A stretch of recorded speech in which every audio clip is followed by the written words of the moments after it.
103 Voice of the People FM, 15 minutes past 7 p.m. Thank you so much for joining us.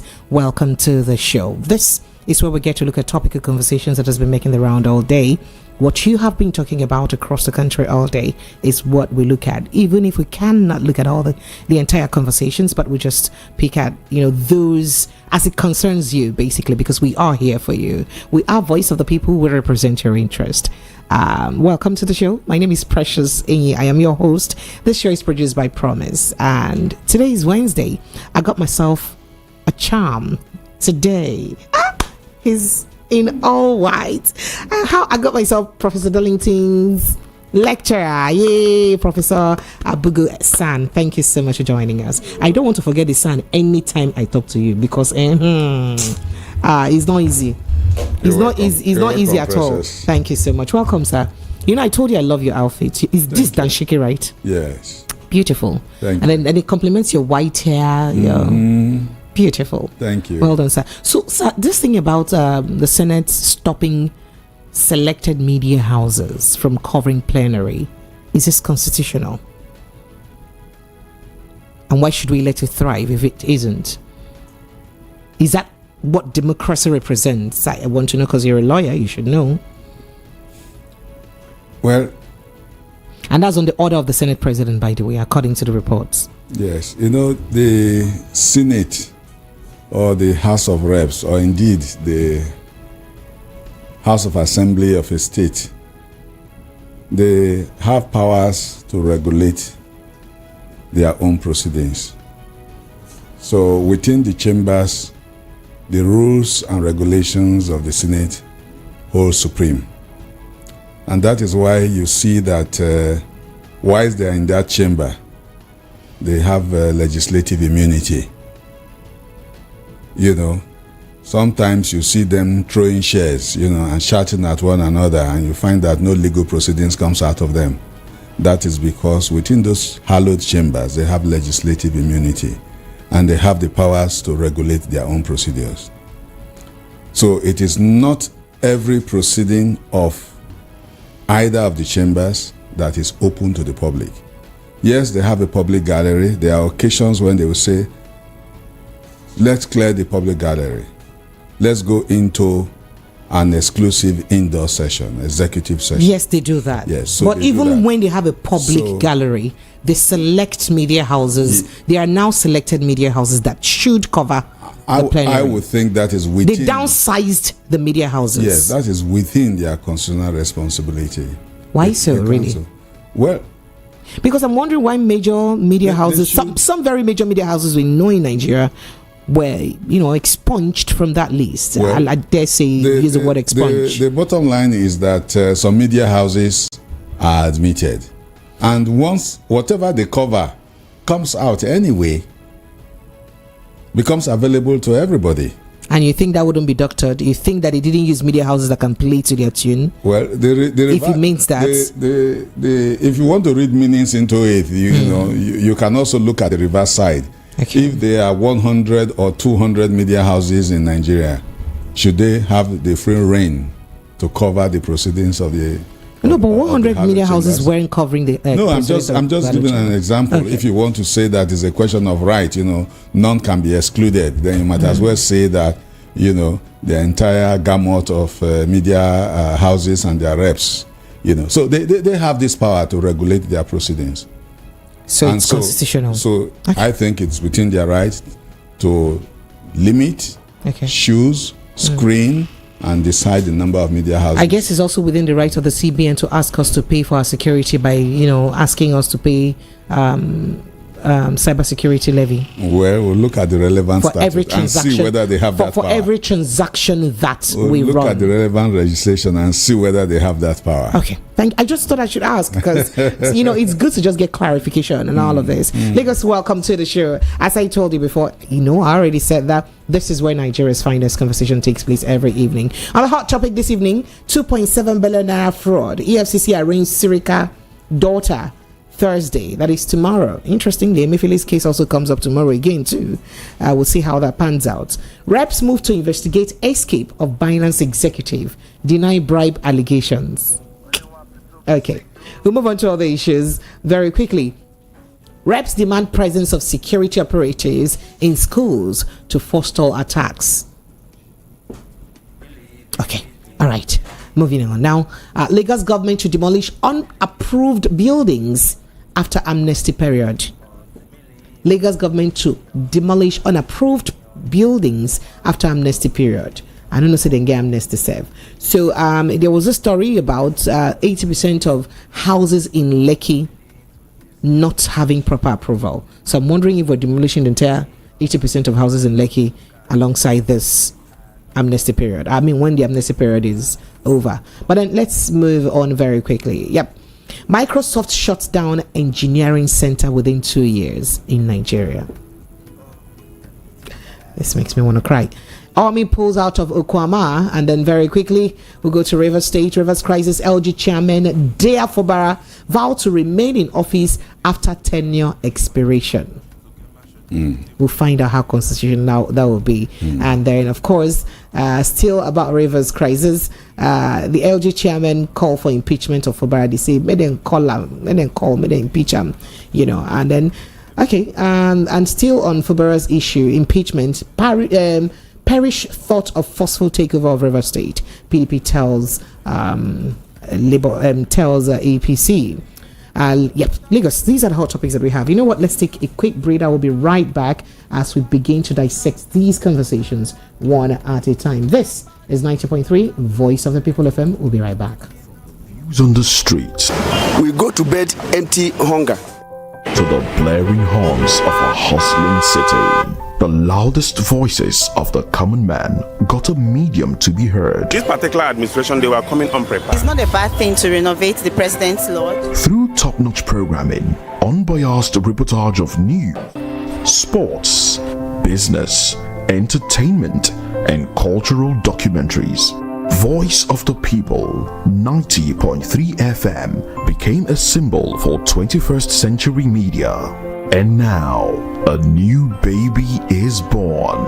Voice of the People Television, VOP TV, youthful, full of vigor and penchant for excellence in the continent's media space.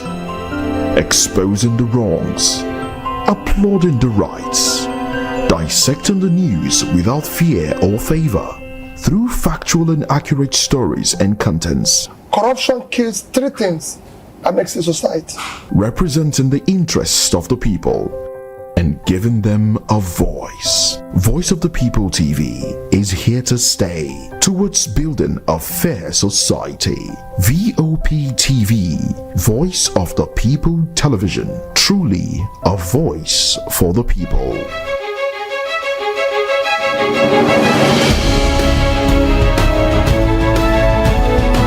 Yes, this remains the only station that gives you a voice. 90.3 Voice of the People FM. Welcome back. Let's get straight into the meat of the conversation. Now, the Economic and Financial Crimes Commission, EFCC, set to arraign a former Minister of Aviation, Hardy Sirika, his daughter Fatima, and two other suspects in court tomorrow, Thursday.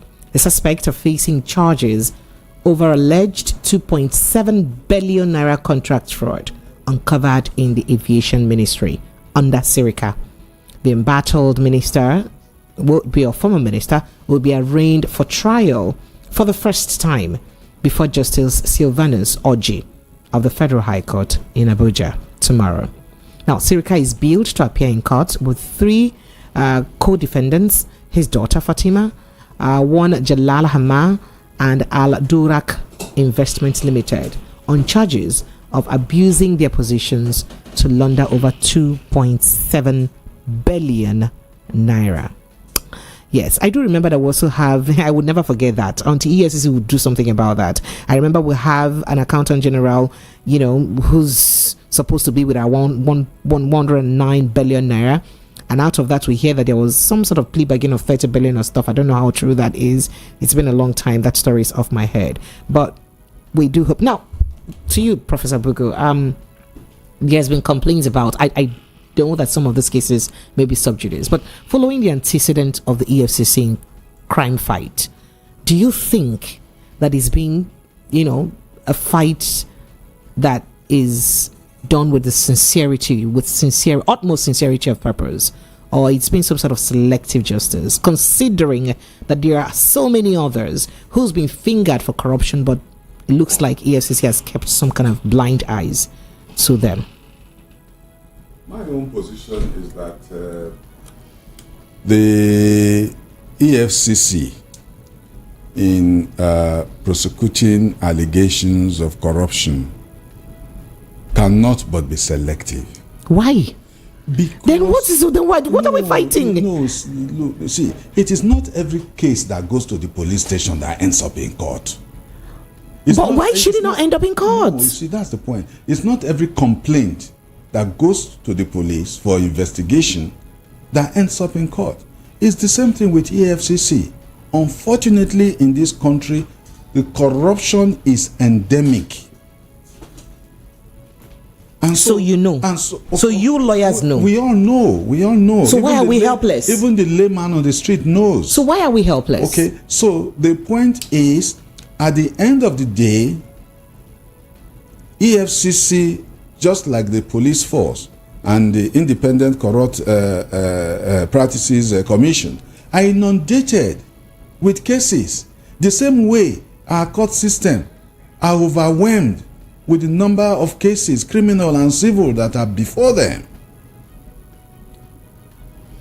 So it is not every fight that the EFCC can fight.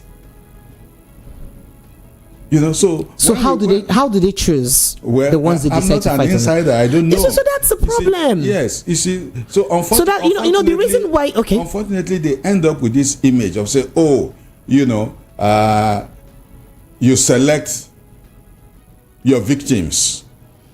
All right, it's inevitable. All right, you know, and then the politicians also give it some coloration. You know, we've had politicians say that, you know, whatever corrupt allegations are against you, if you join our party, you know, EFCC will take you off its noose, you know, and all of that becloud the sense of judgment, the sense of selective judgment that the EFCC exercises in deciding which particular charge to take to court. Unfortunately, because, you know, if you look at trail of cases that the EFCC ought to have, I just mentioned that of the accountant from Yes. Accountant General. Yes. Yeah, so many other cases. Yes. And after, you know, so much noise and so much, you know, it just dies off. Yes. Like it just wears off. You know, remember that about a year or 2 years ago, we heard about certain individual. In fact, they refused to mention the person's name, that they seized some properties somewhere in Kano, properties across the country. In the north, including filling stations, including houses and all that. After that, that name still remained, you know, unpublished, and it wears off. No. And then we remember the Precious, you remember the case of Farouk, the member of the National Assembly? yes. Okay. You know, when it was topical news, it was all over the place. And then after a while, it appeared nothing was going on. But then what happened? They continued. They continued, and they ended up with a conviction. But then we want to know. So it is because of the high volume of corruption complaints and allegations that are pending.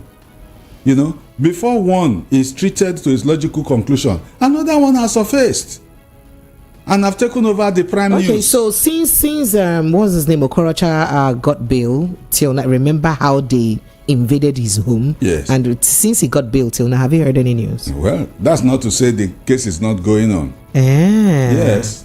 Okay. All right. We're just worried. We want to know, to be sure that these things actually and then the president suspended Better You Do because he did ask for that ministry to be investigated. And you know the media is also part of this. You inclusive. What did we do?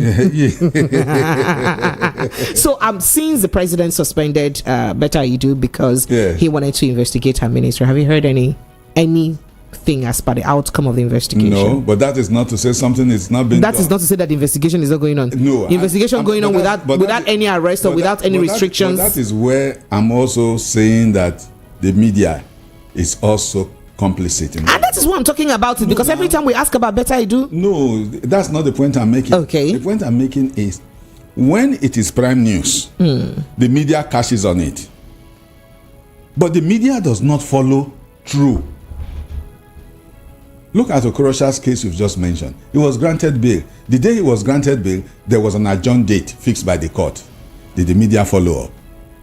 Are we saying the matter has not come up in court since that time? So the media itself has lost interest. They don't follow up. So you mean we just go for sensationalism? Exactly. Okay.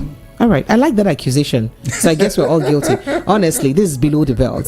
Because I wanted to go on and on. So, and also, sitting ministers, do they have any form of immunity? They don't. Okay. So, Matawale had lots of issues with the former EFCC boss. Yes.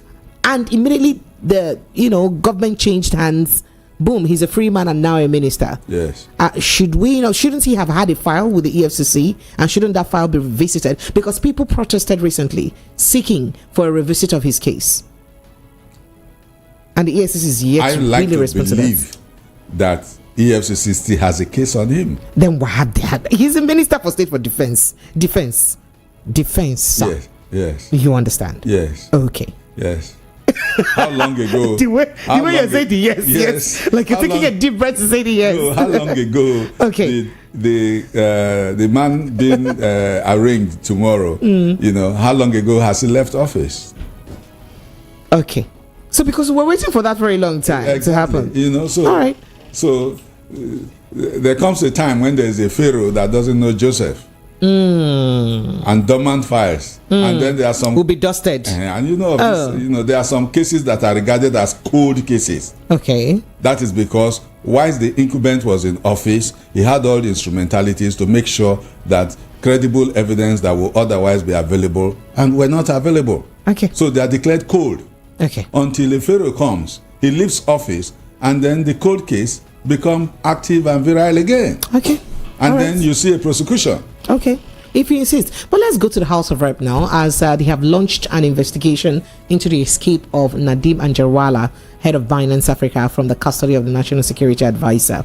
The resolution followed a motion of urgent public importance moved by Dennis Okafor on Wednesday today during plenary. It will be recalled that Ms. Anjarwalla and Tigran Gambrayan were detained in Abuja before the former escaped out of custody and subsequently fled the country.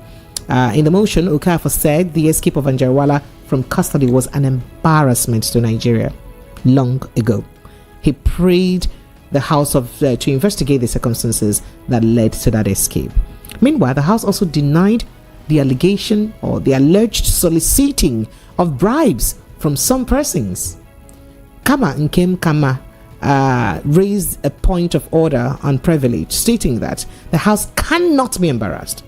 Although the lawmaker did not mention Binance, however, it would be recalled that the CEO of Binance, Richard Teng, recently accused some members of the House of demanding bribes from them to let the case die off. He did. That accusation was yesterday. I mean, that interview was even granted to a foreign press before it got to Nigeria. So Teng, in a blog he posted on X yesterday, accused the House of Representatives Committee of Financial Crimes of demanding money during a probe.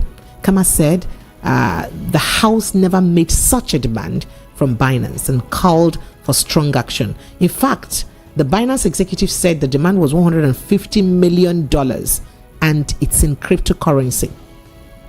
And you and I know that any transaction run with cryptocurrency is practically untraceable. So why would a Binance executive or the executive of Binance accuse our honorable chambers representatives in such a manner if he lied? Because they said it's a lie. Shouldn't there be legal action taken against him for such very insulting and ridiculous comment about our honorable members? Sir? Precious. Sir? When an elder joins a dance in the public square, Ew. Take me back to my grandfather. Yes, he cannot but be smeared with the dust of the dance. Now bring my car. Oh. Now bring my car. Nice small picking the touch elder head with that. Ew. You see, some of these. So that roof where for make goats they climb on top. Unless who be goats. You grew up for village. I said that my grandpapa born me. Yes, well done. You know, you see, so some of these so-called probes by either of the chambers of the National Assembly, they actually amount to our elders descending into the market square to dance. Look. And by elders now you mean leaders of Nigeria? Yes, I mean the Senate is the elders club. The upper legislative is supposed to be the chief of council. Yeah, the councils in chief. Council of yes, the big men, the chiefs. You know, those with wisdom, those who will apply caution, those who will tamper things when they become very hot, those who will look at the equity of anything that is going on. So, if a detainee escapes any of the correctional agencies, it is first and foremost an embarrassment to that agency. In a climb where there are strong institutional values, that agency immediately launches a probe. That agency immediately suspends all the officers that are involved. That agency, subjects to disciplinary procedures all those who were involved. A report is made, a dismissal, an orderly room procedure is taken, a dismissal is taken, information relating to the outcome of that investigation is made public. Would you still need the House of Reps or Senate in such an affair? So occasionally, members of the House, they simply bring matters that are in the market square into the hallowed chambers of the National Assembly and then engage themselves in this jamboree of public hearing, investigation. Allow the executive to do their job. So if the executive is not doing his job, make representations to the president, the head of the executive.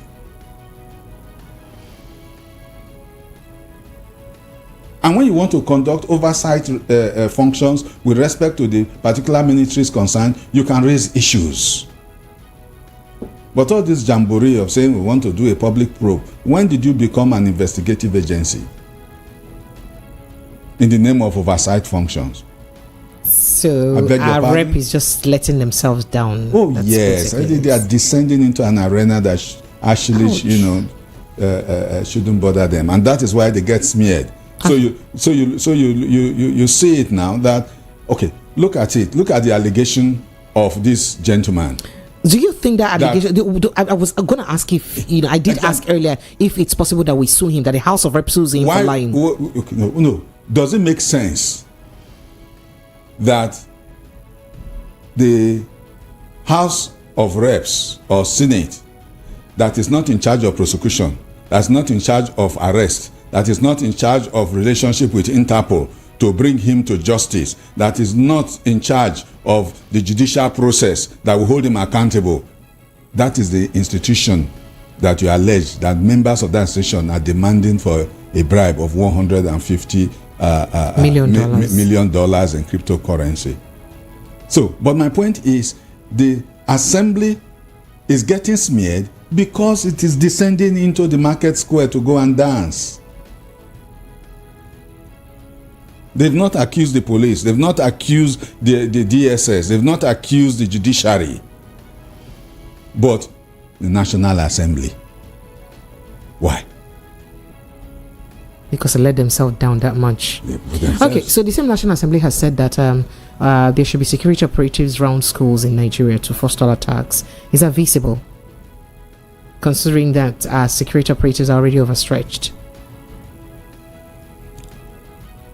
Precious. Sir?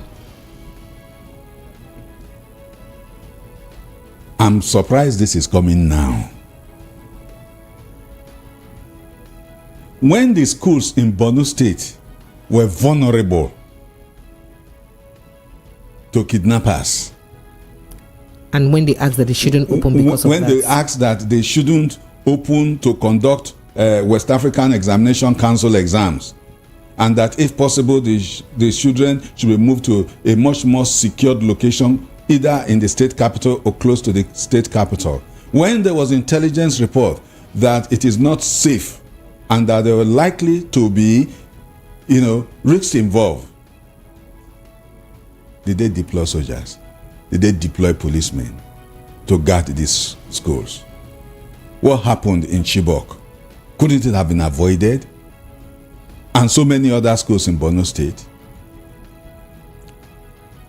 I remember, and the principal was eventually made a commissioner. I remember in this studio I was saying that, look, knowing the state of insecurity, even if you cannot deploy a special task force to guard each school, how about the highways that lead to these schools? How many checkpoints do they have? I told you that from here, between Lagos and Benin, you will see up to 24, 2 dozen checkpoints.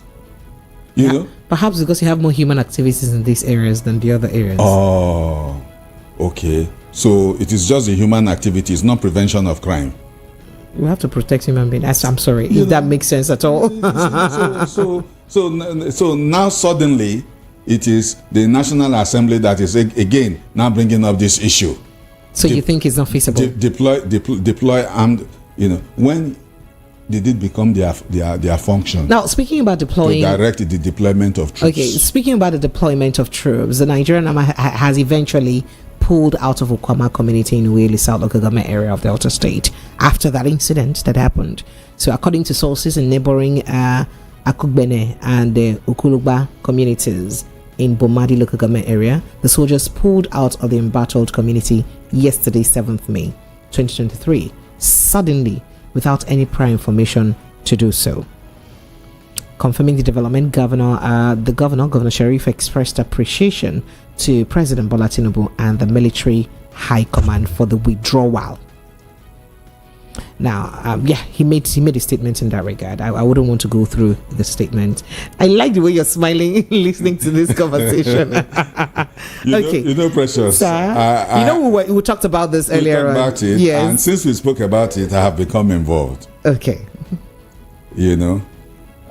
Last week I led the team of lawyers that filed a suit against the military and the federal government. Oh wow, awesome. So that's why you've been disappearing since you've not been coming here. I have the Federal High Court. Okay, awesome. Trying to assert the enforcement of the fundamental human rights of the Okwama people. So we are in court. Oh wow. So I have very little to say on this matter. It is sub judice. I am involved. Oh. And I simply acknowledge the information as we have had it in the news that they evacuated yesterday. So, but the struggle continues. But then again, after that Okwama incident, different military personnel, including high-ranking officers, have been killed. Yes. In other parts of the country. Did you hear of them taking over the communities like they did not to Okwama? So what is going on? Do you also want to add that to your suit to the military? I'm just asking.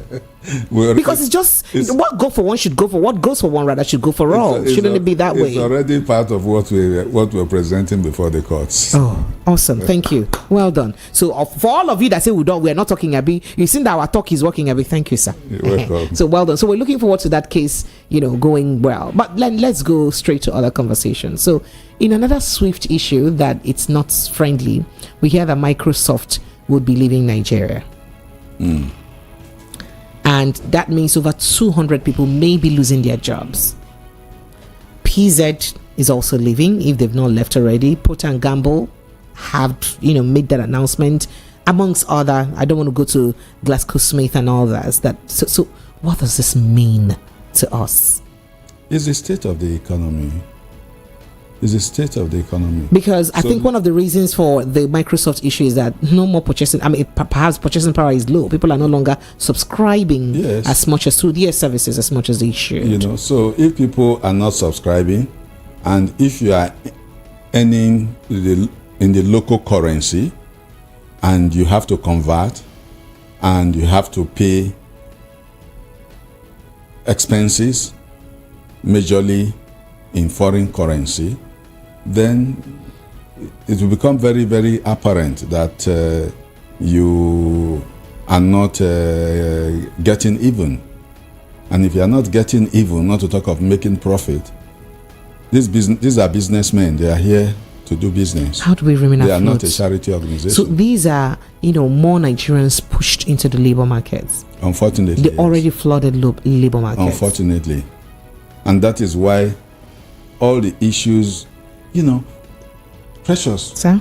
I mean, if you look at the entire gamut of the economic policies and how they are affecting the common man, you simply see a vicious circle of hardship and doom. Cost of fuel. Now fuel is basically now over 600. Yes. It's not like the standard price. What's 600? 820. Because it started with this fuel, this scarcity, and the next thing is just looking like a norm now. 20 naira. And so when you have that, and then the next thing, there is increase in electricity tariff. And we are given a cock and bull story that it is only those in band A, those who enjoy 20 hours of electricity supply. And you then ask, are we supposed to be to be having anything less than 20 hours of electricity? So you are entrenching, the existing inadequacy and using it as a basis for increasing tariff. The workers in these companies, they go to the same market where prices have skyrocketed. You say minimum wage is 30,000 naira. Even if you employ a cleaner and you pay 30,000 naira, how will the cleaner even survive? How will the cleaner survive?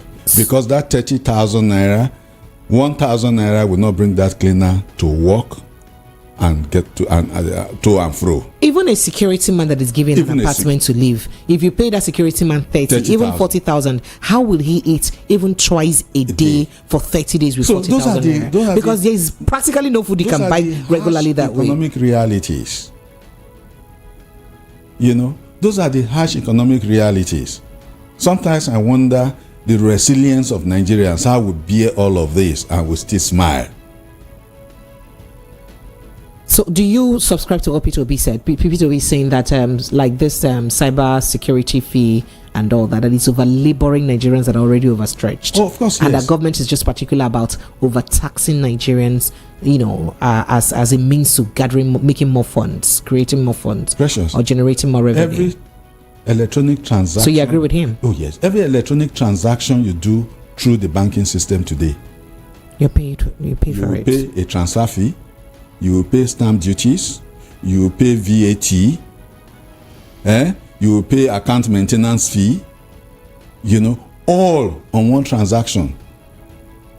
So you do one transaction, the next thing you say, pim, deduction, pim, deduction, pim. So, now, when it all started, when you want to use POS, they will tell you that the charges, they will include it in your money.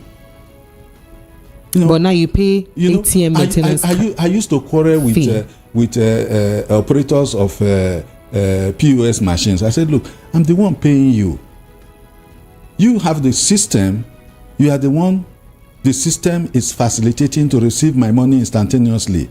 Why should I pay you a POS charge?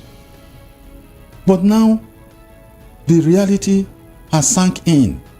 And then it's even worse because Nigerians can't even access cash in the banks or POS or bank-owned POS ATM machines. No, why? What's going on? So that's why it's now looking like the POS operation, the operatives. It's not a genuine business. Yes. Now they've been asked to ensure that they get registered by the CAC. Most of them are saying that your fee will get higher. You buy money more. So that means it's not going to be legal for Nigerians to buy money. Yes. Buying naira is not a legal thing now. Because once they get registered, it becomes a legal business. It's crazy. But the last time I checked, I thought buying naira was a crime. Right. When you use naira to buy, naira. That's what, is that not what you do with the POS operation? Exactly, that's what you're Oh doing. my goodness. So we're just okay. All right, let's move very quickly. So this is a sad news. This story about Microsoft leaving. It's such a pity, but then that's a sad reality. So let's go to River State, where there is, by the way, a very breaking story from River State now, and it's just very interesting because you're smiling because you know that my people will not disappoint you, right? So let's take a listen to the new speaker of River State. The new speaker, Honorable Victor Okojumbo, loyal to Governor Siminalayi Fubara, holds press briefing, taking the oath of office, and he was elected by 2 other members loyal to Fubara, whom Fubara is recognizing as the only, or those that he's recognized as the only genuine members of the House of Assembly. He holds a press conference. Take a listen to him. Thank you. Another legislative day. We will brief the press. We will communicate our proceedings to the public and engage them. We will make sure that they are part of what we are doing to ensure that there is transparency and clarity in the 10th Legislative Assembly. While you were giving your speech, you asked that the executive begin to correspond with you. We'd like to know, as you have emerged as a new speaker, whether you want to notify the governor that the new speaker has emerged in this assembly and you're willing to work with him. Well, I have already directed the clerk to notify His Excellency the Governor that a new leadership has emerged in the River State House of Assembly and that we are ready to work for Rivers people. Thank you very much. All right. Okay, so that's a breaking story from River State, guys. So meanwhile, they are still doing their thing because right now the local government chairman whose tenure is about to fizzle out are also asking for the impeachment of the governor. Local government area chairmen in River State have backed the call by the All Progressives Congress APC in the call on the River State House of Assembly to quickly commence an impeachment process on the governor of the state, Siminalayi Fubara. Now, the 21 local government chairmen in the state under the umbrella of Association of Local Government of Nigeria, ALGON, River State chapter, said the call was necessary to safeguard democracy and install the root of law in the state.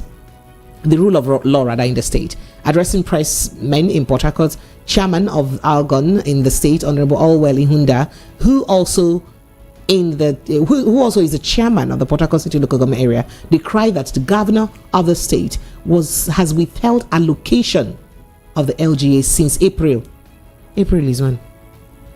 Last month. Okay, never did too much. Okay, I've been teasing April last year. But when he said since, I was thinking it's like since. Okay, sorry. So they've not received their money. They've not received their money. So the vex for body. Okay. Even that said, the development was a show of executive rascality on the part of the governor, noting that the governor has refused to convene the Joint Account Allocation Committee meeting, which is the prerequisite for the release of the disbursement of funds between the state and the local government. Well, they said a lot, and there's a lot, in that conversation. So the local government chairman have backed that. You know what? Impeach. Sorry, I wanted to say impeach him. Impeach him. Impeach the governor. But then the People's Democratic Party have also asked the All Progressives Congress to perish the thoughts of forceful takeover of the River State. Say, see that idea when I want to go quench no reason.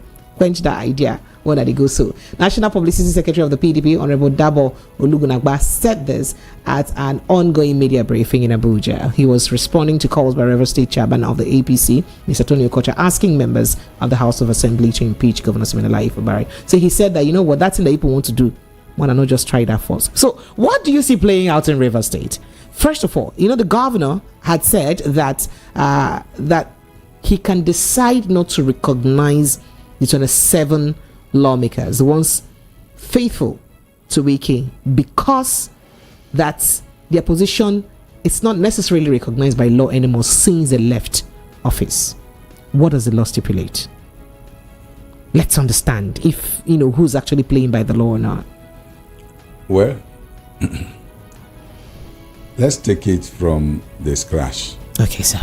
You get elected on the platform of a particular party. So because we vote parties, we don't vote individuals. That's right? Yes. Okay. You know that our ballot boxes and papers are in such a way that you vote for the parties. Party symbol, that's what yes, you don't vote for individual. Yes. So, now, what does the Constitution say about your ability, having been elected on the platform of a political party, to change party, to jump ship? Because they're not the first people to jump ship. People jump, even in the upper National House, people are jumping ship now. But the Constitution, so why is their own now different? Provides that you can do so if there is internal crisis within the party. And so the smart Alex in the system have been working under this narrow gauge of deciding when there is a disagreement between them and the hierarchy in the party structure, and on that basis they say we jump ship. Now, but even if you do, whether regularly or irregularly, someone needs to go to court to declare your seat vacant. The PDP did go to court to do that. Consequent upon your action. Yes. Now, they went to court. Yes. What was the decision? Is that case has the case been decided upon? It has not. We've not seen. It has not seen the light of day. Yes, we've not seen that. Okay. So why is the case being delayed? So until that's a different matter. until that is done, the member who has written to say he has changed party is still a member of the House. So that means they're recognized. They ought to be recognized. Oh, wow. But in this studio, I've said it before, that the Constitution we operate confers so much powers on the president at the center and the governors at the state level. They are the executives. They are executives. And so you find that in virtually every state, one of the prime objects of a sitting governor is to have a subservient House of Assembly. Same way every president wants to be in control of the National Assembly. Exactly. And that's because of the constitutional structure that we have. So the institutions are weak. So do you think with what's playing out in Rivers State, do you think that the 27 lawmakers can impeach Fubara and that impeachment will hold? I key into the advice of elder statesman Chief Edwin Clark, yes. Yesterday, that the president, the Inspector General of Police, they need to look at the unfolding scenario in Rivers State very critically. Otherwise, it is capable of degenerating into a national crisis. How volatile? Did I say volatile? Yes, unpredictable. And porous. Yes, that Rivers State can be. So, and if you observe very well, with some discernment, you will understand what Chief Clark is saying. Yeah, it's just about what we're just trying to say here. The instrumentality for enforcing security at the House of Assembly is under the command of the IG through the State Commissioner of Police. Whether it is mobile police force, whether it is the regular police force, they are all within the command of the IG. In cases where you have to deploy military men, it is under the command of the Chief of Army Staff, of the President, the Commander-in-Chief yes. of the Armed Forces. So, whatever might is being flexed or exhibited by either of these contending camps, the key to diffusing is from Abuja. And that is what Elder Chief Clark was saying. Look, IG, President, don't leave this matter the way it is brewing. So now, considering that the president had mediated on this issue and giving like a temporary solution which did not yield so much fruit as it is now, do you see the president stepping in again? And a lot of people said his mediation was even unconstitutional in the first place. Do you see him stepping in again? And naturally, understanding that one of his employees is involved in this case, do you think that sentiment will also apply? And if that happens, what does this portend? The president, in my view, has no choice but to intervene. Again, because he did before. Again and again. Okay. One is the commander of the armed forces. He is the number one citizen responsible for the preservation of law and order. Two, he is the leader of the ruling party at the national level. Yes. And the war that is brewing is between the state faction of his party and the opposition party.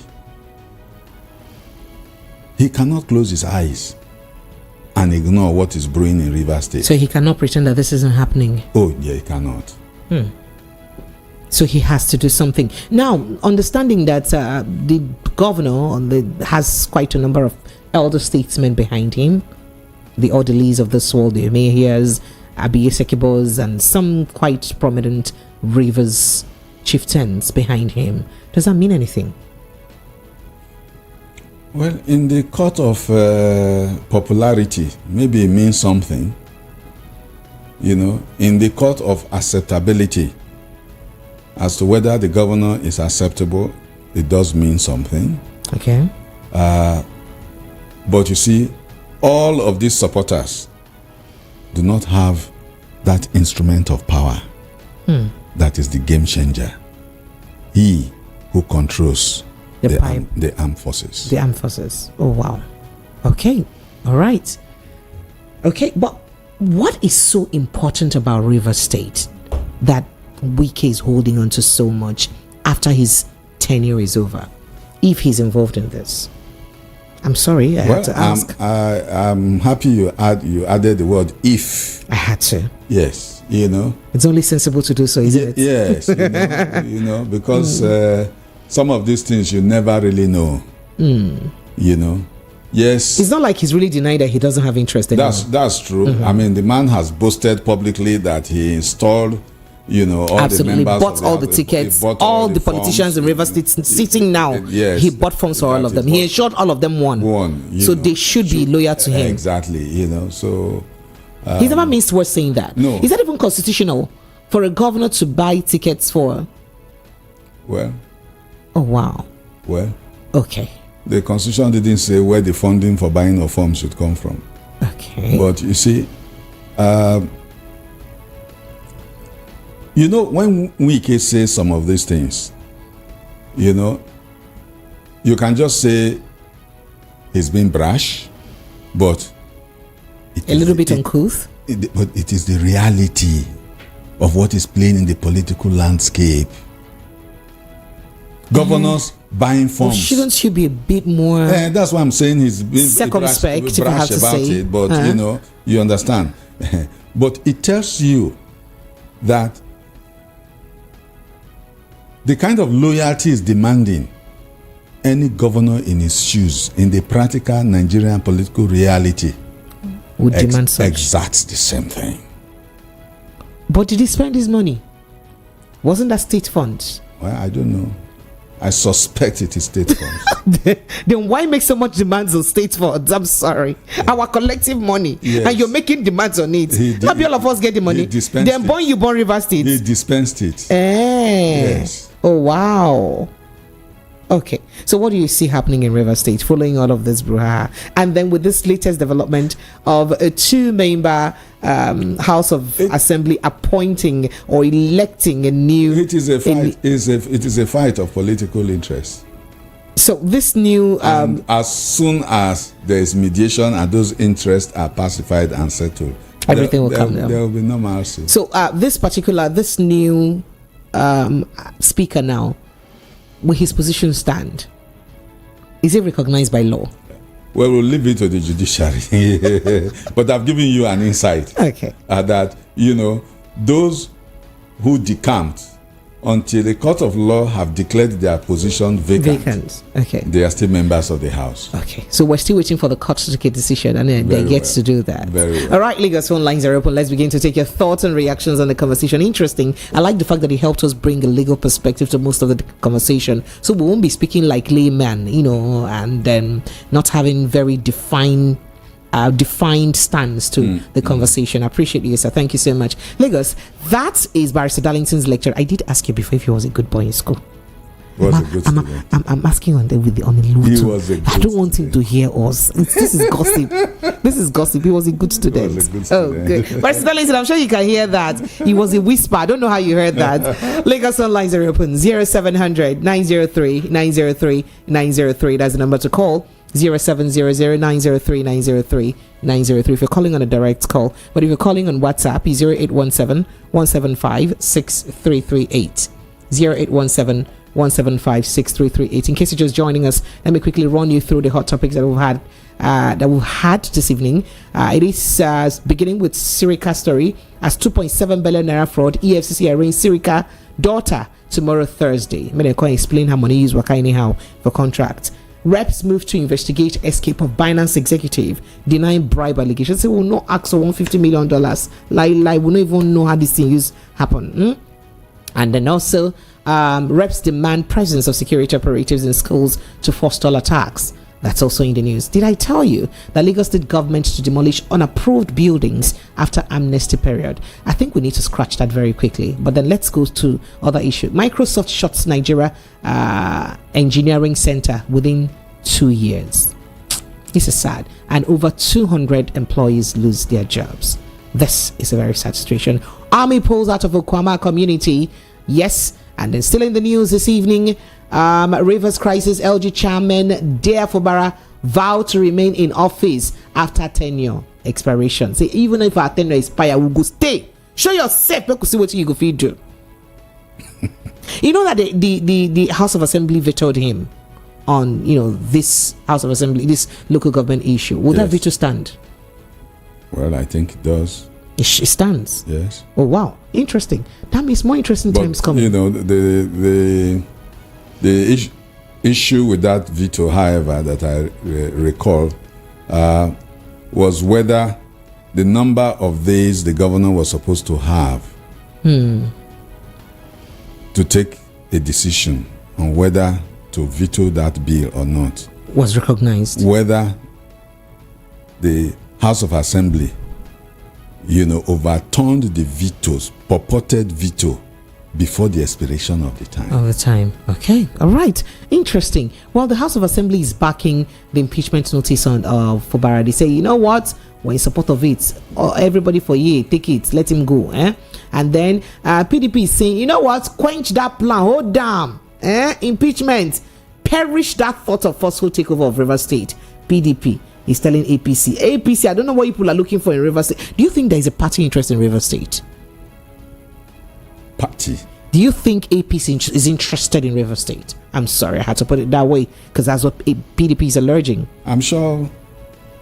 I would like to believe that all the parties are interested in River State. Awesome. Okay, so let's quickly run through this Lagos State issue. As Lagos State government has restated that it will demolish buildings without proper approvals after the expiration of the 90 days amnesty windows to get them legalized expires. That is, they gave them 90 days amnesty windows to legalize their document. If they don't come, they will demolish their buildings. How about who no get money again? Like a retiree or something. Whoa. Now, Mr.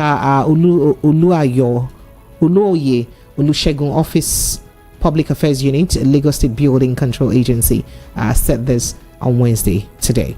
He quoted the special advisor to the Lagos State Governor, EGIS and Urban Development, Dr. Olajide Babatunde, as saying that as the work shop organized by the agency. Basically, if you know, say, get property for River State, for Lagos State, and within this 90 days, if you don't go and legalize your papers, you get. So that means those people in Lekki that they said 80% of their properties are not with documents, if they are able to get this done within 90 days, they are free, right? So that incident that happened in Maryland, our television station covered it. It was awful. It was awful. A particular lady was crying. She said her child was still being fed by the nanny, and that the commissioner just came in and was talking to them. He was still talking, and bulldozers started bulldozing their houses. After 2 days of informing them, I think that they were not giving time. I don't believe that story anyway. Oh wow. Okay. All right. But that was from a horse's mouth. Yes. Oh wow, that's good. So that means people actually take government warnings for granted. Is that what you're saying? I also saw a clip on social media during the last flood, where clearly that same building was obstructing the. So you think that people deliberately take government for granted? The last flood, that building, I saw a social media video clip, showing that area filled up with water. And that particular house was blocking the channel. The channel, yes. If you look at it from an aerial view. So you've seen that too. I've seen that. So it is not plausible. So we should not just spark sentiments and it's not plausible that they're just getting aware that, of the proposed demolition 2 days before time. All right, thank you so much. Lagos phone lines are open 11 minutes past 8 o'clock. 0700 903 903 903 0817 175 6338. That's the number to call. 0817 175 6338. Lots of call pumping in. I don't even know which to react to. And then WhatsApp messages. I see all your buzz goes, and I appreciate all of you. Hello, good evening. Hello, good evening. Okay, all right. Then I rush quickly to my messages because I have loads of them, or perhaps go back to those calls now. Hello, good evening. Hello. Are you there? Good evening. Hello. Oh dear. All right. Okay. Hello, good evening. Hello, good evening. Yes. Good evening, please. Welcome. Hello. Yes, please. I can hear you. Hello. Hello, I can hear you. Yeah, good evening, Precious. Welcome. Thank you so much. Good evening to your guests. He can hear you. I appreciate you guys. Thank you. My name is Prince from Sweden. Prince, you're welcome. Go ahead. Okay. I just want to contribute on what is going on in Nigeria. The problem, all of these issues going on, including the tariff and the cyber security fee and the other things that are going on, I would say that the problem we have is the Nigerians are the problem we have, as in we Nigerians. Because somebody during the election last year said that he will not come for debate, that some people wants to steal his idea. Instead, he went to Chatham House and said, I would and appoint some people to do the debate for him. And we, the Nigerian people, went on and said that they are going to teach some people a lesson and voted the same man. So what do you expect? So people should just, we are still, this is the early days, I don't know why some people are shouting. And this same man said that he's going to expand the tax net. So why are we crying about this issue? We should just brace up and face what is facing us. It's we that we wanted it. We wanted it. So why are we complaining? In fact, if I'm the president, I will just go to court and get expertise, and anybody that saves him, I will increase more. I don't know why we are just funny. But it's not funny. But that's what really happened. I don't know why we are just shouting now. In Nigeria we are too emotional. We like emotion. We like to sweep things under the carpet. We don't want to face the law. Always, everybody. The problem we also have is tribe and religion. We pray to God for everything. We don't want to take responsibility. We don't want to stand up for our rights. So why are we complaining? Did you put the people in the National Assembly? Were they supposed to investigate the BNAS or the security agency? So these things they are going about jambling and they saying that is not true, we know that is true. So why are we pretending? This is the problem why the Westerners are better than us. Why we will never develop? Because we don't take things serious. We prefer to go for ethnicity, tribe, and all that against the law. We are not ready for this democracy. So why are we complaining? Look at what happened in Senegal. The former president. Look at what they did. The Senegal citizens, they stood up for their rights, and at the end of the day, the right thing happened. So why are we complaining? Some people enjoy suffering. So why are we complaining? We like what is going on. Thank you. So let nobody come and be making noise and they shouting. The man should expand more tax net. We are ready for it. So nobody should just. We are. The number you're calling with. Are you in Nigeria? We are ready for it. We are. Yeah, where you are. I'm affected also. I have families. When you advise them, they don't listen. Everybody doesn't want. Everybody goes to church and pray. God will help us. How can God help you? Now let us all pray to God to help us. Because we don't want to do what we are supposed to do as the citizen. Then why are you blaming the man? The man is right. He's what he's doing. Thank you so much. I appreciate you. Thank you so much. I was going to ask you, I would like to ask, but after this call, are Nigerians deserving of the kind of leaders that they have? Well, I take your response after this call. Hello, good evening. The answer is no. Okay, thank you. It's all you I asked to, but it's okay that you answered. Let me answer. And the last caller, supposing he was in this country, I would have taken him so serious. He's not in this country. Okay. And it's so easy for most, I'm not sorry to say this, those who are outside this country to speak condescendingly upon Nigerians. We saw what happened in the last election, Precious. What else do you want the people to do? They went out to get their PVC, despite all INEC did to make sure they don't get it. People went out to vote. People were killed. So what do you expect people to do? To pick up guns and fight? It's so easy to say, Nigerians are this and all that. You can't just sit over there and be speaking as if Nigerians did nothing to make things work. We saw what INEC did, shutting down the system. What do you expect the people to do? They said there was a glitch. 2020, people went out to protest NSAS. You also saw what happened. I was part of that movement. People were killed. So what do you expect the people to do? It's easy to say Nigerians are this and all that. Nigerians deserve the leaders they want. What do you want the people to do? Get a PBC, vote the people you want. They did it last day. What happened? The system was used against the people. So don't just sit down in Sweden or anywhere and speak on Nigerians as if we don't know what we are doing. Fine. The system has been structured over the years. All you have to do is keep talking like we do on your show. Keep speaking, encouraging ourselves to demand good governance. And it will happen one day. You know that continues. If we continue to build consciousness, one day we'll get it right. As long as we keep informing ourselves. Election. You can see the level of people's involvement in the last election. But the system was used against the people. So it's so easy for most people outside this country to speak and just like this and all that. Fine, some people are like that. But we saw what happened. People got killed. People got killed in my local government during the election. And you are there saying Nigeria deserves the kind of leader they want. What do you want the people to do? To pick up guns? And Precious, in Rivers State, the result of the election shows that Peter Obi won. But INEC declared someone else.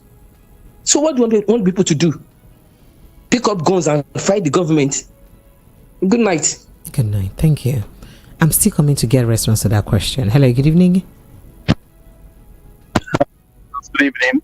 Good evening. Welcome. What's your name, please? Where are you calling from? Okay, Precious. My name is Joval. Hi, Joval. Welcome. Hello to the erudite prof. Good evening, sir. Good evening. Senior advocate, please add it. Is the erudite SAN, Senior Advocate of Nigeria. As a matter of fact, I have actually not remembered your name, but Professor Abugo. honor you, sir. Professor Abugo, yeah, Prof. It's good I'm hearing your voice this evening. Thank you. And I like the way you have actually dissected all that Precious, our beautiful Precious, has put before you. Now, when you put beautiful now, later I call him APC woman. Just the wine me. Precious, you're a beautiful woman. It's not negotiable. You know that one. Anybody is contesting this one. No Prof, contest. I will say let the person go to court. We just finished talking about election now. You'll be surprised that when we go to court, another thing will happen. Don't worry. In fact, Remy is somebody I enjoy each time. In fact, there used to be where we used to have a night meeting. People have an association. Yes. I don't want to mention. You do all this behind us and we don't know. This Remy and Remy in London, there are many. So we used to meet there. How do you all of you know each other like that? So wait, did you have a meeting to say you'll be calling my show? How did you discover this show and start calling us? There's a program we used to, we hold that program every night, like a meeting, town hall meeting. All of us will be online discussing, talking. So, but this is our own VOP for life. No. I'm going to ask you a question from the backyard. I'm going to ask you from the backyard. Precious, after just meet me in the backyard, I will give you the details. Okay, I'll go ask you from the backyard. Go ahead. Let me say that the caller from Sweden, what he said in some places was right, but it's not the truth. It is actually the truth that the president never came for any debates. We know all of that. It was actually true that he delegated people to answer questions for him. And I want to also say that he insulted Nigerians then when he was vying for this office, when he said, why would he go for debate so that people will now use him to make money, stations will use him to make money and all of that. What Remy said is actually the truth. Nigerians did their best. We did our best. We know all what happened. Everybody saw it. But that's by the way. So there's nothing we can change now. I think we have to treat the issues at hand. Prof, I want to ask, whenever you're on the show, I ask questions to learn. Because I'm a layman when it comes to anything legality in Nigeria, law and all of that. If... Sorry. So, Prof, let me let you answer that question I asked and what Remy said, what the Swedish guy said, and all that. Let's have you respond to that before we continue with our calls. If you can quickly, sir. I think that question fundamentally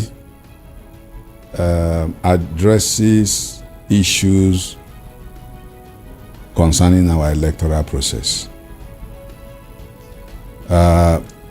Democracy is a game of numbers.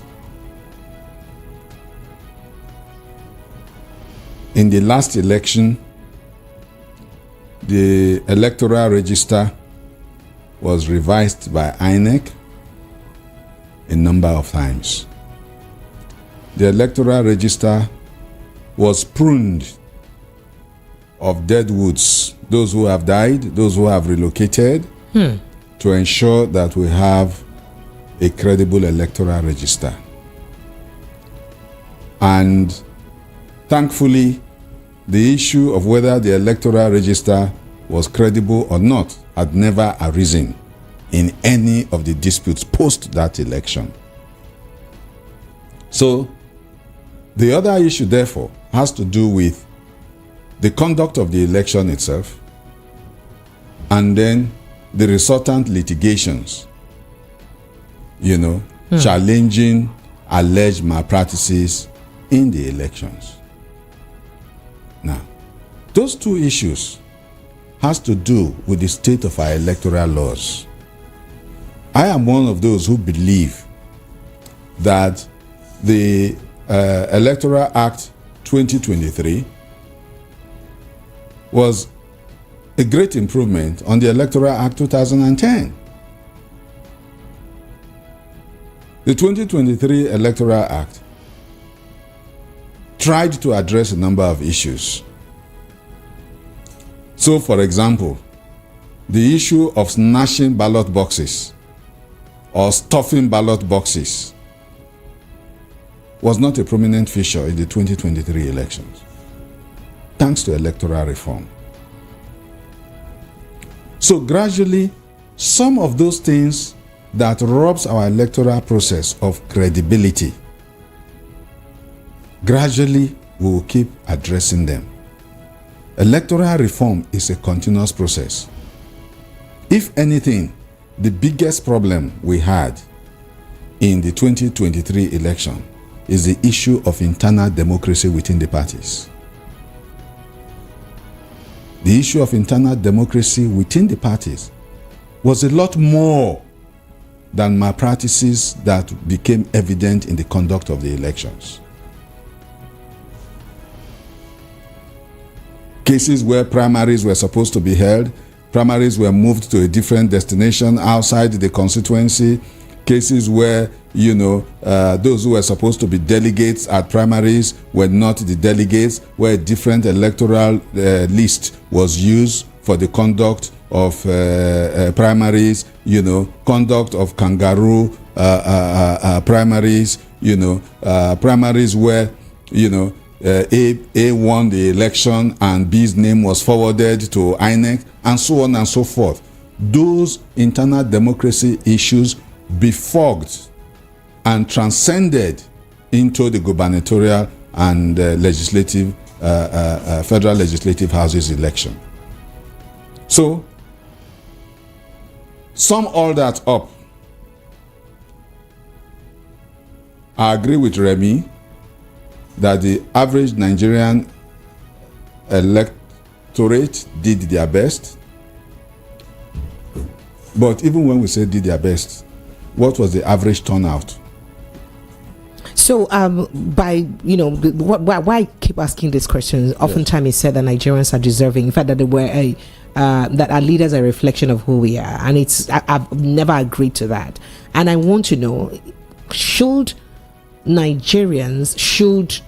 over 2 million people, okay, so let's see, should 190 million people be responsible for the actions of about 8 million people who voted for this president? Yes, but what happened to the 190 people when the elections were being conducted? Just like you said. Yes. Some of them were disenfranchised, like Remy said. Some of them were disenfranchised. Some of them out of apathy didn't come out. Look, that's it. Look. So should they be blamed? Why? They should take responsibility. Why not? For the ineptitude of others? No, for themselves. Look. Oh, wow. Look at all the gubernatorial results. There's hardly any state in the federation where the governor won with up to 400,000 votes. None. In states where in the electoral register you have 3-point-something million registered voters, you have 2-point-something million registered voters. Where are they? Why didn't they vote? All right. Going back to my phone lines now. Hello, good evening to you.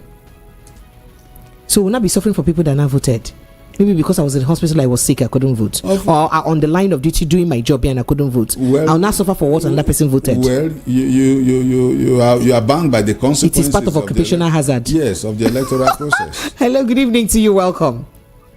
Evening, my sister Precious. I'm Prof in the studio. How are you? Thank you so much. We're fine. Thank you. Welcome. Thank you. This is Paul from the UK. I'm enjoying the show. Prof, thank you so much, sir. Thank you. You made some amazing points. Thank you, Paul. I'm not in Nigeria, so I'm going to keep my comments mild. Maybe they not abuse me for that. No vex. But no vex, but with the vex here. I can hear it. Yeah. Look, we all love our country, whether we live in Nigeria or live outside. We love Nigeria. We want the best for the country. But when you have people who are, Nigeria, there are people who are benefiting from the dysfunction. It's a bit like when we're talking about the power problem. You have to understand that this power problem, there are people who are making billions a year from generator and diesel. So every problem that Nigeria has, there's somebody there benefiting from that problem. So somebody called and we're talking about how, should people just sit down and pray and not do anything? I think Nigerians have done their best. End of the day, they're not going to go and buy weapons and go and start shooting politicians. That's not going to happen. I personally will not support anybody going to take the law into their own hands to fight that sort of fight, All right. Thank you. Thank you so much. I appreciate you. Hello, good evening. Oh, yeah, I think we lost you. Hello, good evening. Hello, good evening. Yes. Welcome. What's your name, sir, and where are you calling from? My name is Kingsley. I'm calling from Surulere. You're welcome, Kingsley. Go ahead. It's calling from where? Surulere. Okay. The gentleman prof there has a way of soothing people's nerves. His voice is quite soothing, even in the face of serious problems. Pressure. Sir? I also not be whining the wine our prof like this. Go ahead. Can you probably fix what was originally designed to go wrong? That's a question. It's not even possible. And about our National Assembly people now thinking about probing or investigating the Binance thing.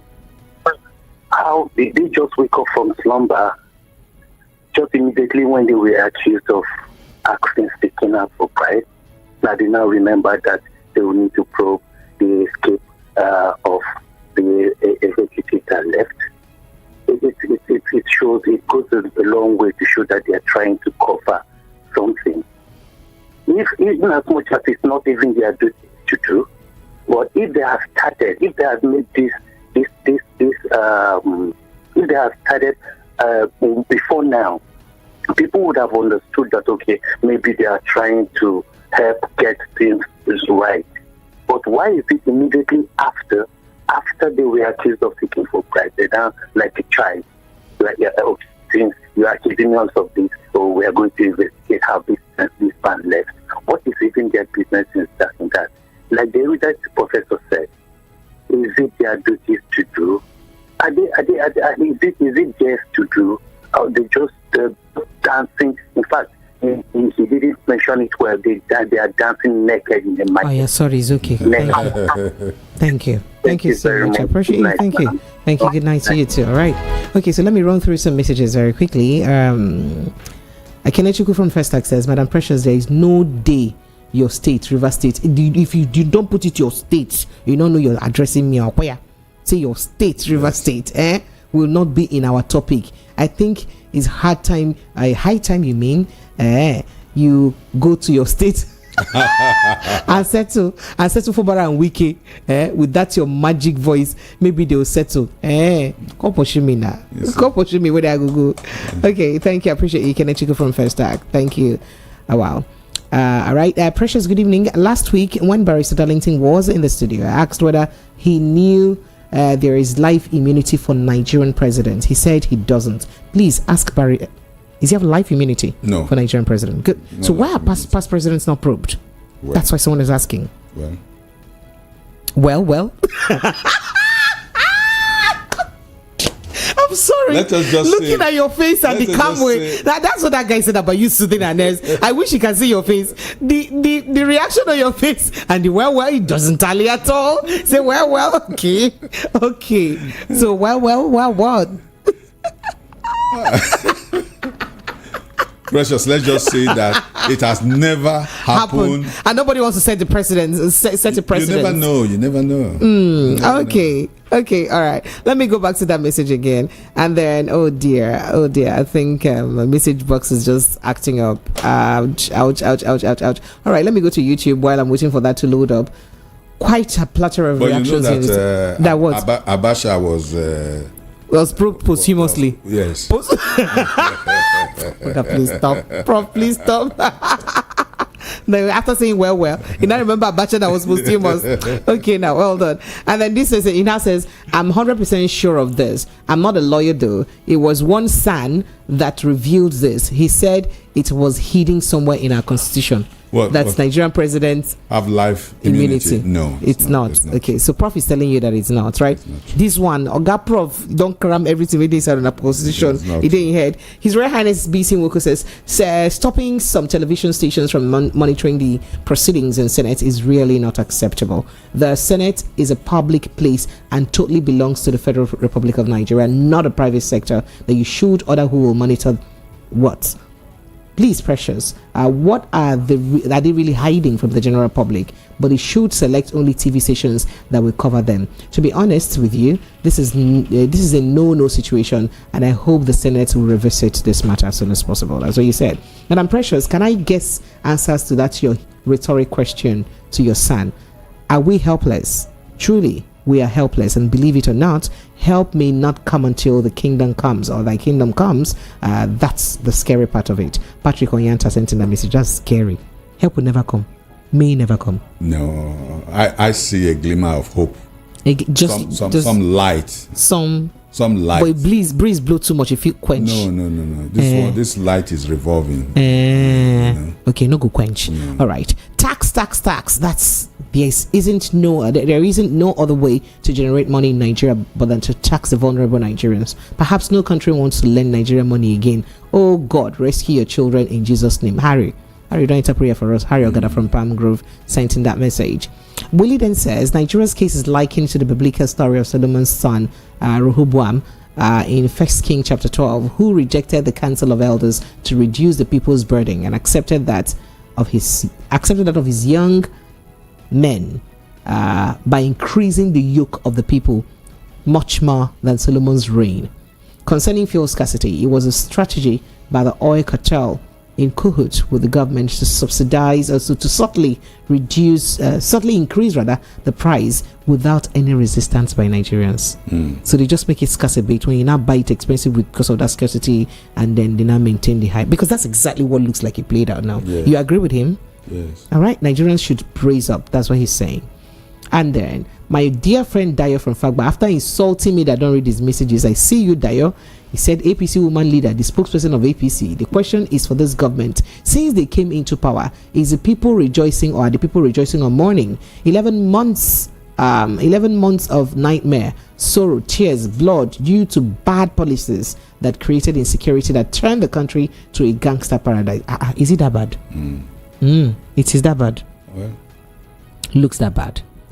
Appears so. And then you said economic disaster, poverty, increase of school fees that has brought about failure of students, WAEC jam, illiteracy, agberunko, banditry, and Yahoo boys. No power that has made private companies to japa. Some are already shutting down. And then he said doctors and other professionals have left left in thousands.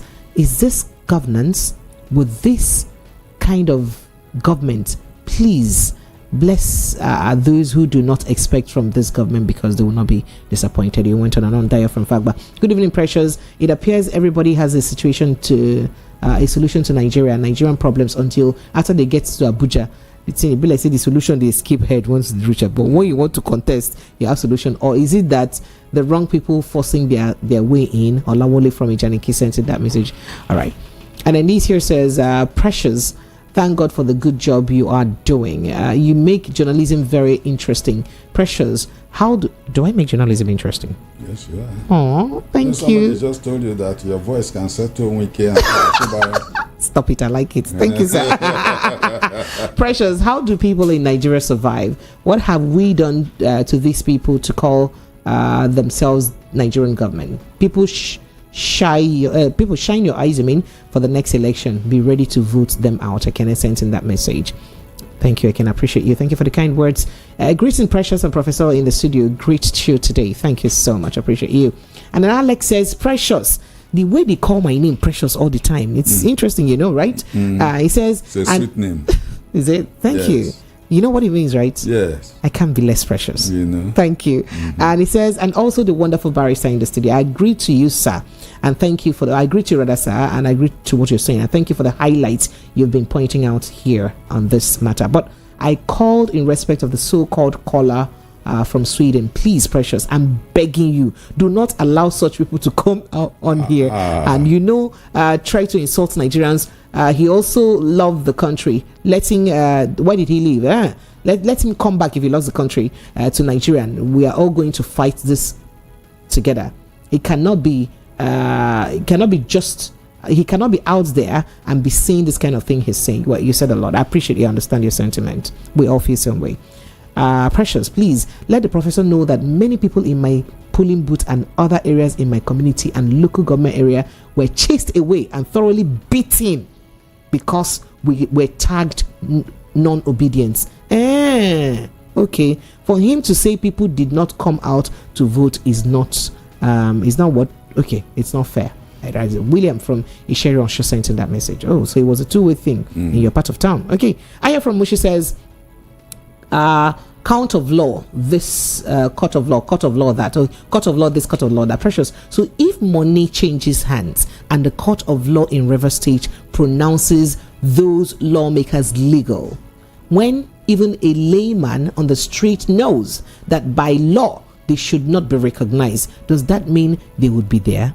But the professor says they should be recognized. He's saying that, Prof. Sir, would you agree with me that judiciary is one of the strong pillars causing problems in this country? Because most of the judges, not all, have been compromised. We keep deceiving ourselves day by day. That's what Ayo says. Do you think judiciary has been compromised? I don't agree with Ayo. So you don't agree that there's some sort of compromise by the judiciary? Well, one would not deny that there are instances, of corruption infiltrating every facet of this country, whether the executive, the legislature, the judiciary, and one cannot deny that. But the issue I keep restating is the fact that it is the political class that, by their conduct of impunity, have taken away the decision that ought to be taken by the electorate from the arena of elections into the courts.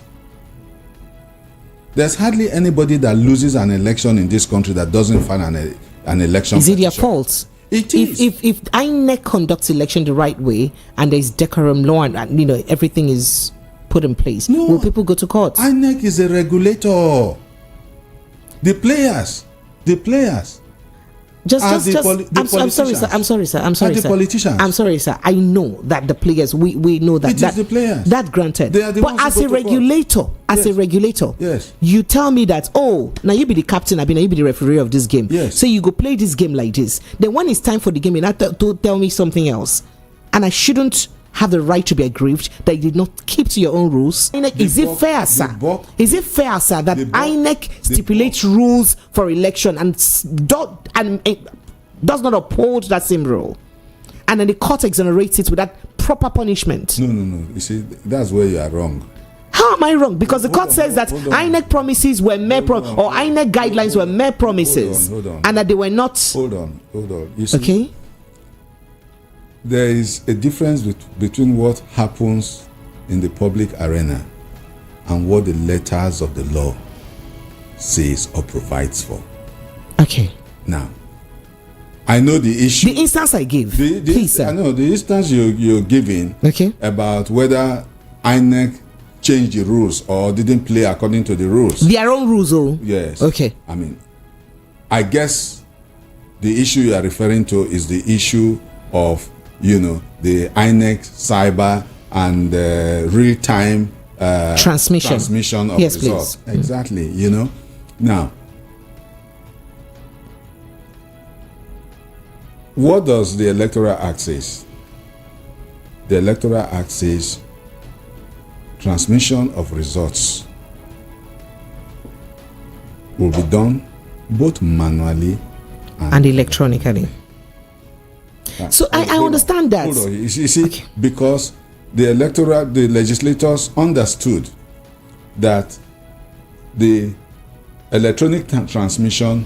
So we don't have time again. I'm sorry for the sake of time. Yes. INEC, particularly in several occasions, INEC told us that there is no reason why they won't ensure that they transmit real time. Yes. They said that there is no reason why they won't, and they didn't say it once. Over and over and over again. They even said it in Chatham House. I agree. Over and over again. I agree with and then is it also fair that the same court, now the judiciary, says to INEC that what you said about your guideline were mere promises, but you shouldn't be held responsible for promising us something and not keeping to it? Is that fair? Is that morally upright? Or morally standing? Morality. Okay, sorry, I shouldn't mix morality and law. Okay, but is that even good? Okay. The law gave them the latitude to transmit manually and electronically, and then they made promise to Nigeria that it would do so. On the media, that on no account should they not do so. Would they not do so? They will do their best to transmit results real time. They didn't say so. They said they will. They assured us. Okay. It was an assurance. Yes. There are clips I could play them. Okay, but it was a system thing, not so. System that we still don't know till today. Well.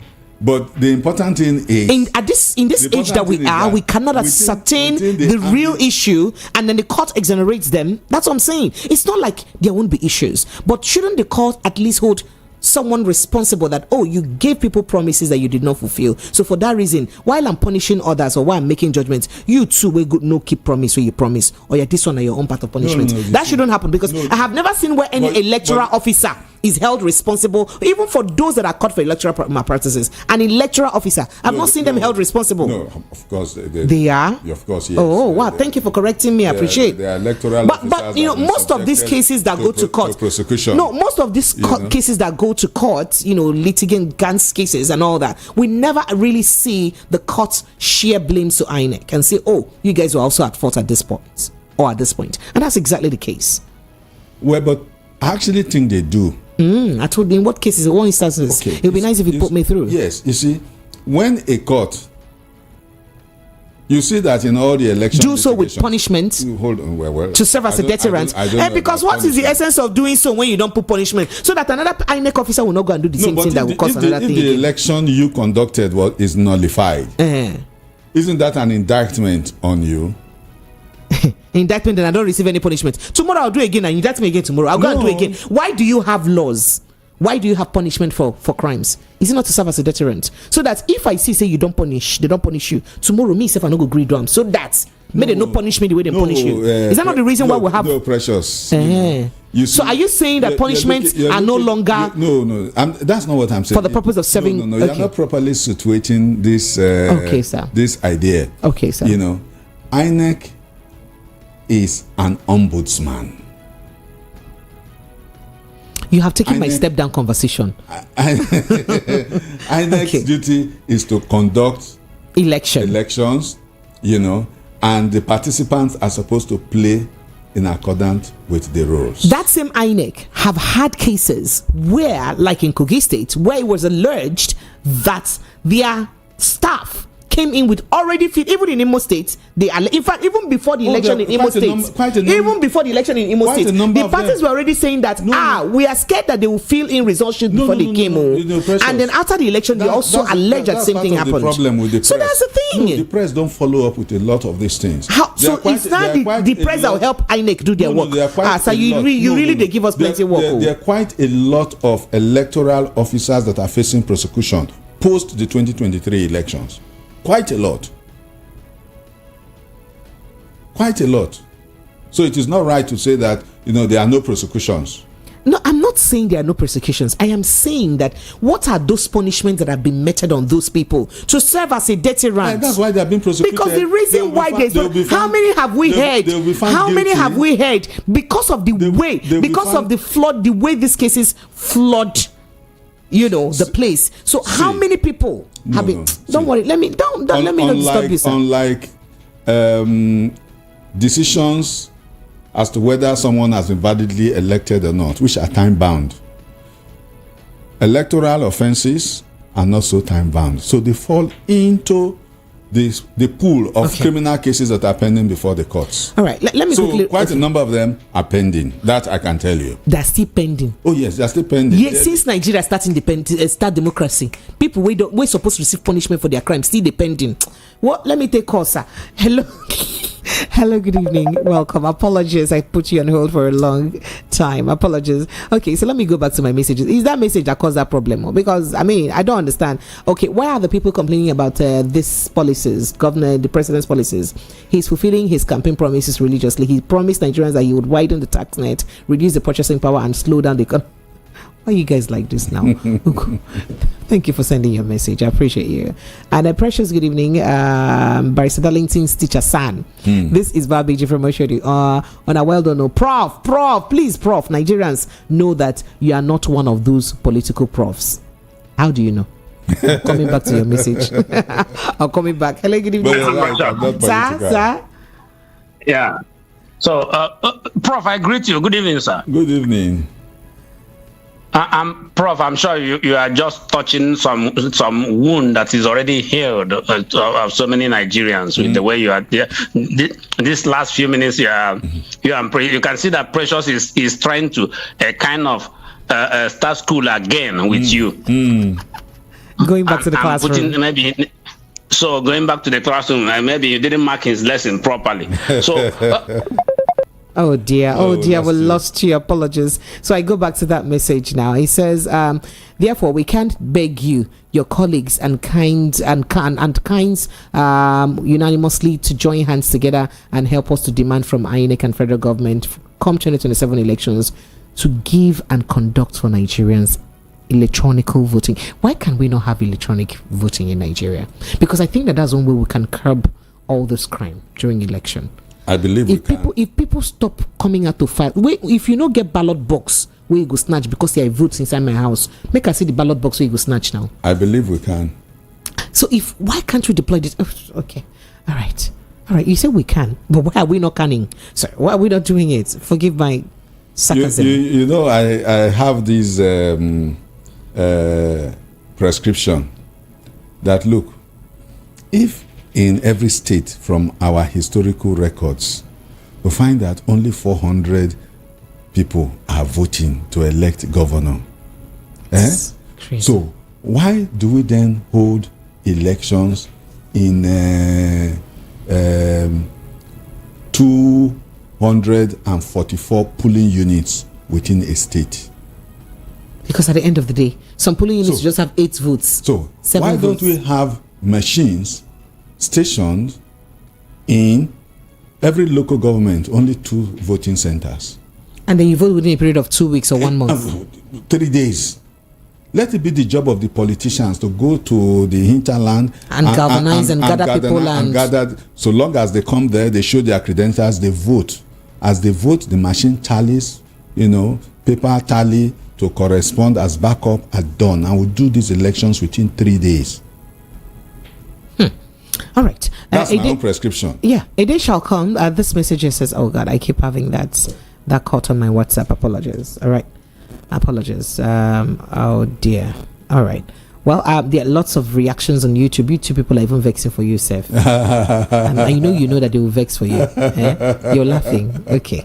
All right. Okay. Everybody wants to crucify her. Yes. He says, a day shall come when a patriotic Nigerian will take it upon himself or herself to lead the greatest revolution in the universe. One day, Nigeria as a country, shall rise. So why are you people always waiting for somebody to lead anything for you? We'll not get there. We'll keep reforming. Nobody will lead anything. This question is long. He said it's wrong to allude some media houses from covering exclude from covering proceedings in National Assembly. The media is an integral arm of government. The media is the eye and ears, or are the eyes and ears of the citizens in the affairs of government. If the Senate has nothing to hide, why pick and choose media houses that would report your proceedings? Secondly, is it mere coincidence that the Senate now wants to probe how Binance executives escape from custody just a day after a Binance chief executive accused them of wanting to take bribe?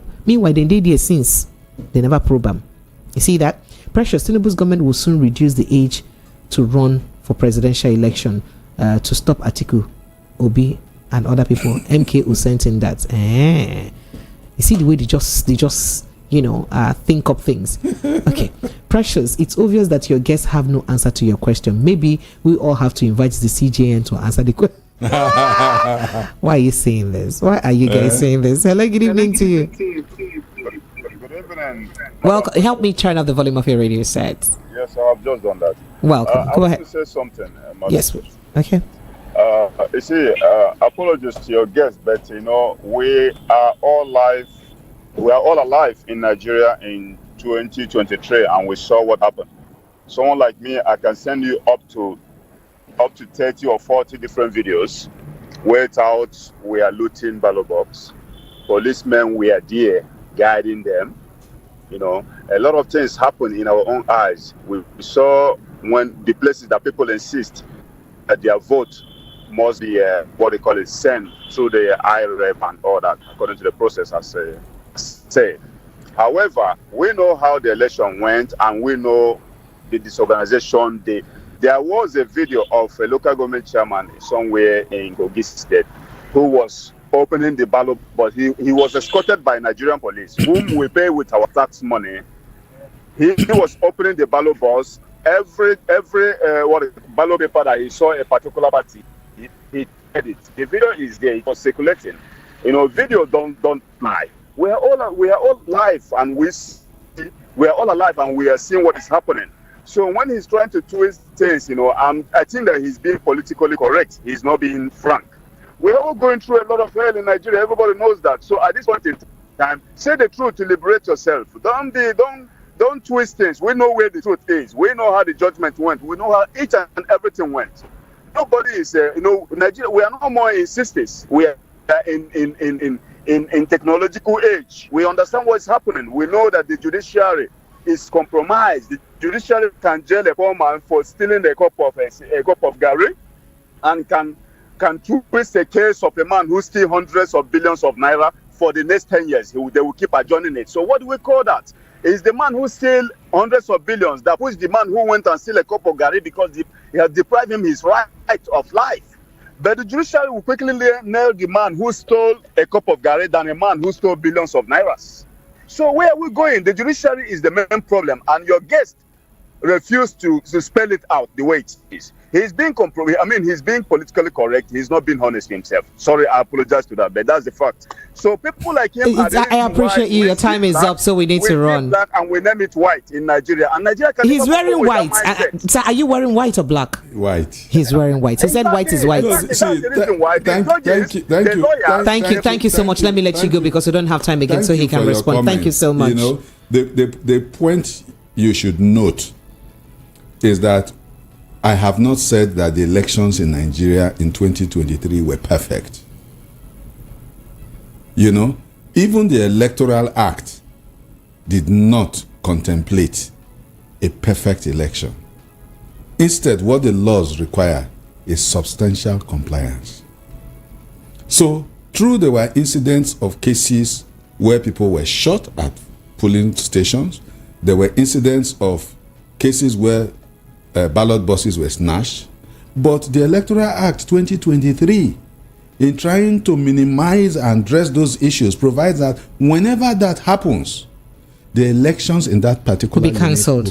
Sorry, let's quickly take Joval. He's been trying to ask you a question. That was what happened. All right, hello, good evening, Joval. Very quickly with your question. Yes. You have less than 10 seconds. Quickly, it's like some people are monitoring the Prof, please help me to answer this question. Yes. You said that the system is not good, and the way it looks, it encourages that the president or the governor will be in control of the National Assembly. Jova, your village people really mean you well. No, I only said the Constitution gives them enormous powers. That's what he said. Okay. Yes. All right. Okay. All right. Quite a number of messages I still have here. This is Precious. Please allow the son explain the Constitution to us. Let him explain to us. Give him some time to talk. We don't finish. No time again to explain this Constitution. So no vex. Sorry, brother. So sorry. We don't have time again.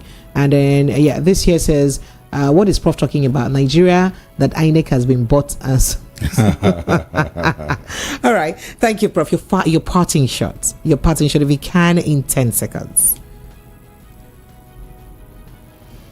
In Nigeria, we are inundated with a lot of problems. Problems of insecurity. We need the government to address this issue to ensure that our farmers can go to farm and produce, to ensure that our travelers can travel safely, and to ensure that even those at home can sleep with their eyes closed. Then we have the problem of economic hardship. It does appear that most of the current policies have adverse effect on the well-being of the average Nigerian. President Bola Tinubu should continually interrogate all the various units controlling the economic lifestyle of our people and ensure that that we have a controlling minister for the economy. Yes. To ensure that there is effective that there is effective coordination so that the life of the average Nigerian can be a lot easier. Presently, we are all feeling Thank you. Thank you, Lagos. As the size of our package, my name is Precious Enyi. Yes, you can join me across all social media platforms. On YouTube, I'm at Precious Enyi TV. Sometimes I drop a few thoughts there when I want to play around, and Bryce Darlington is my partner in crime in dropping those thoughts. So you could just go look them up, right? At Precious Enyi TV. Enyi spelled E-N-Y-I, so it's Precious E-N-Y-I together, then letter T and letter V. And of course, on Instagram, I'm at Precious Enyi Official and Precious _ Enyi on Twitter. Enyi means friend, and I love to be your friend. You know I'm a friendly woman, right? Yes, you are. Thank you, Lagos. I'll see you again tomorrow, God willing. Good night. Thank you, Prof. Thank you. Now you know. If you know, you know. Good day, everyone. My name is Victor Osunwoke. I am the marketing manager of Kudos Homes Limited. Kudos Homes Limited is a fast-rising real estate company in Nigeria. And today, I am here to share some good news with you. Now, listen to this. Kudos Homes Limited is giving out lots of gifts for any land purchased in any part of Lagos State, Nigeria. Presently, we have Kudos City located in Agbowa in Ikorodu.